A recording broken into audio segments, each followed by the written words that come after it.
There is a difference between criticism and caricaturing an entire civilization through racist stereotypes. A Norwegian newspaper depicting Prime Minister Narendra Modi as a snake charmer may be defended by some as satire or free expression. But let us ask an honest question. Would the same newspaper dare to use racial stereotypes while depicting African, Jewish, Arab, or Asian leaders in a similar way today? Probably not, because the world now understands that certain stereotypes carry the burden of history. They are not harmless jokes. They come from centuries of colonial arrogance, racial superiority, and cultural mocking. India, being shown as a land of snake charmers, was one such stereotype. Ironically, Prime Minister Modi himself had once spoken about this global perception in his Madison Square Garden speech, when he said India had moved from being seen as a nation of snake charmers to mouse charmers driving the digital world. That stereotype was supposed to belong to a colonial past. Yet sections of Western media still appear unable to let go of it. Now let us be equally fair. Questioning a prime minister is not racism.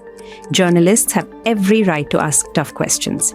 Democracies survive because of uncomfortable questions. The Norwegian journalist asking why Modi does not take open media questions was exercising democratic freedom. That is legitimate journalism. Prime Minister Modi, why don't you take some questions from the freest press in the world? But freedom also comes with responsibility. The moment criticism shifts from policy or leadership into racial imagery and civilizational stereotypes, a line is crossed. Because then it is no longer about accountability. It becomes about cultural prejudice. And this principle should apply everywhere, whether the target is India, Muslims, Jews, Africans, Asians, or any other community. Racism cannot become acceptable simply because it is wrapped in satire, editorial freedom, or artistic expression. The world today is extremely sensitive about racism in sports, cinema, workplaces, and politics.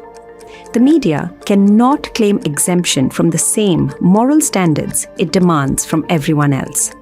The troubling part is not just the cartoon itself. It is the subconscious belief behind it. That somewhere deep down, parts of the Western establishment still view India through an outdated colonial lens. Exotic, primitive, loud, different. But this is not the India of the 1800s. This is a nation shaping technology, diplomacy, global markets, and geopolitics. You may disagree with its government.